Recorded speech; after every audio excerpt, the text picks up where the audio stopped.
This is Resolute Resilience, and today we're going to talk about 10 principles that can lead to a prosperous life. But before we get started, please favor us with a like, comment about your personal journey, and subscribe and share this with like-minded individuals and friends. Now let's get into the first Stoic principle, amor fati, the love of fate. Amor fati is a Latin phrase that translates to love of fate. It is the belief that every event, whether perceived as good or bad, is necessary and contributes to your personal growth and destiny. Imagine falling flat on your face in a colossal failure. Rather than viewing it as a setback, you see it as a stepping stone, a lesson learned, a path redirected. That's amor fati. It's about embracing the full spectrum of life experiences, the highs, the lows, and everything in between. It's about accepting the unpredictability of life and loving it regardless. It's a transformative perspective that can change the way you approach life's challenges, turning adversity into advantage. Embrace every moment as it unfolds, for it shapes the course of your destiny. Moving on to our second principle, sympathia, or fellow feeling. Imagine you're on your daily commute. You spot a stranger struggling to carry a heavy load. Instead of passing by, you offer a helping hand.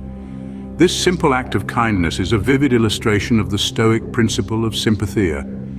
In a world that often feels fragmented, recognizing the interconnectedness of all things is pivotal. We are all part of this vast tapestry of existence, each thread intertwined with countless others. By cultivating empathy, we acknowledge this profound connection. Empathy is not merely about understanding another's feelings. It's about sharing in their joy and their sorrow, their triumphs and their trials. It's about opening our hearts to the experiences of others, and in doing so, enriching our own. Through empathy, we create a ripple effect of kindness that extends far beyond our immediate sphere. In recognizing our shared humanity, we foster a sense of unity and compassion. Our third principle, ekpyrosis, encourages us to contemplate the universe's transient nature. This Stoic concept reminds us of the impermanence of all things, the constant ebb and flow of the universe. Imagine watching a breathtaking sunset, its myriad colors dancing across the sky, only for it to slowly fade into the evening. It's ephemeral, fleeting, and yet in that moment it's everything. This principle nudges us to view our lives through a similar lens, to understand that every moment is fleeting, every experience transient. It's like holding sand in your hand, the grains slipping through your fingers, no matter how tightly you grasp. You can't hold on to time. You can't stop the universe from moving, from changing. So instead of trying to halt the inevitable, we learn to embrace it. We learn to live in the moment, to appreciate the now, because it's in the now that life happens, it's in the present that we truly exist. In acknowledging transience, we learn to cherish and appreciate the present. Next, we explore the principle of euthymia, or inner tranquility. This Stoic principle emphasizes the importance of focusing on what's within our control and accepting what's not. It's a gentle reminder that our peace of mind depends not on our external circumstances, but on how we choose to respond to them. Imagine you're stuck in a traffic jam. You're late for an appointment and the tension starts to mount. However, the traffic is beyond your control. Instead, what you can control is your reaction. You could choose to feel stressed, or you could decide to use this time to listen to an audiobook, practice mindful breathing, or simply enjoy the view. This is euthymia in action. By focusing our energy on what we can influence and letting go of what we can't, we reduce unnecessary stress and anxiety. This shift in perspective can bring a profound sense of calm and tranquility. By accepting what we cannot control, we cultivate a sense of inner peace. Our fifth principle is preemptive visualization. This intriguing concept encourages us to anticipate and visualize potential challenges. It's like putting on a pair of glasses that let you see into the future. This doesn't mean you'll predict every hurdle or roadblock, but it does equip your mind with the resilience and adaptability needed to handle them. Let's consider a real-life example. Preparing for a job interview. You might start by imagining the potential questions you could be asked. Next, you envision your responses, perhaps even rehearsing them aloud. This mental preparation doesn't guarantee you'll ace the interview, but it does make you better prepared to handle whatever comes your way. By doing this, you're not only preparing your mind, but also strengthening your resilience muscle. Each time you anticipate a challenge, you're training yourself to handle and adapt to adversity. By envisioning potential obstacles, we equip ourselves to respond with resilience. Moving on to the dichotomy of control. Picture this. You've just given a presentation at work. You were prepared, confident, and articulate. But at the end, a colleague criticizes your delivery. Now, how do you respond?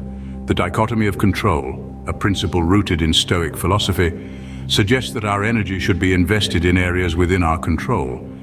In this case, your colleague's opinion is beyond your control. However, your reaction to the criticism, your future presentations, and your determination to improve are all within your reach. It's about recognizing where your power truly lies and channeling your energies there. When we understand this dichotomy, we gain a sense of tranquility and resilience. We no longer feel at the mercy of external events or opinions. Rather, we become masters of our own lives. By focusing on what is within our power, we direct our energy wisely. Our seventh principle is negative visualization. Let's delve into this intriguing concept. Negative visualization might sound a bit ominous, but it's actually a powerful tool for fostering gratitude. It involves contemplating the loss of the things and people we cherish. Imagine, for a moment, that you're spending time with a loved one. You're laughing, talking, enjoying each other's company. Now picture that loved one suddenly gone. A world without their smile, their voice, their warmth. It's a sobering thought, isn't it? But here's the silver lining. That moment of sadness, of loss, makes you realize just how much that person means to you. It magnifies the joy you feel in their presence. It makes you appreciate them more, not just in your thoughts, but in your actions. That's the power of negative visualization. By anticipating loss, we deepen our appreciation for what we have. Next, we explore memento mori, the remembrance of death. This ancient Stoic principle reminds us of the inevitability of our own end.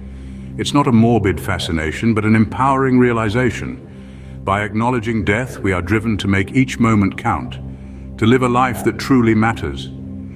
Think of it this way.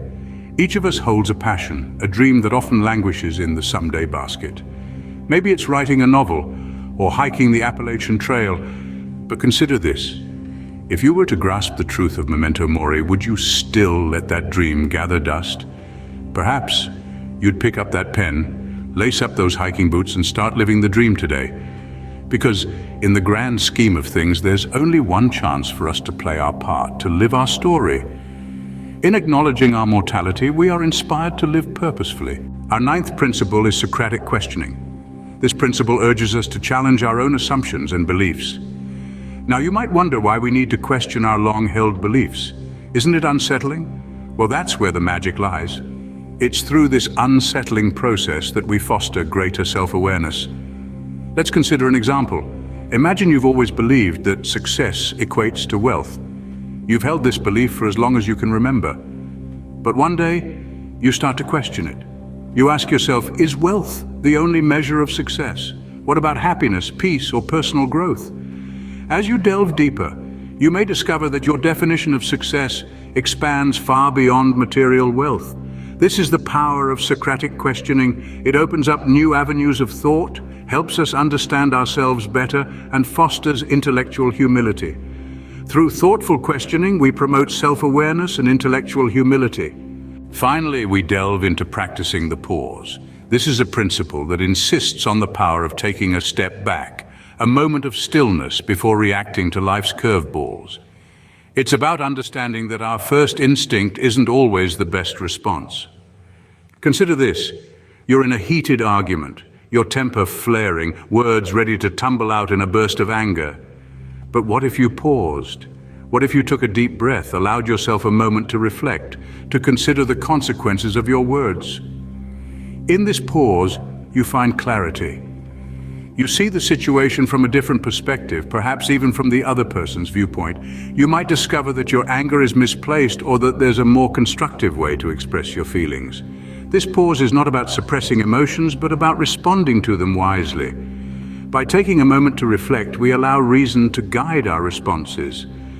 In exploring these 10 Stoic principles, we've embarked on a journey towards resilience and prosperity.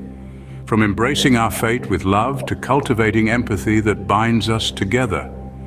We've learned to appreciate the present moment, acknowledging the transient nature of the universe, while cultivating inner peace by focusing on what's within our control. We've discovered the power of anticipating challenges, directing our energy wisely by differentiating between what we can and cannot influence. We've fostered gratitude through contemplating the loss of what we cherish and used the inevitability of death as a motivator to live a meaningful life.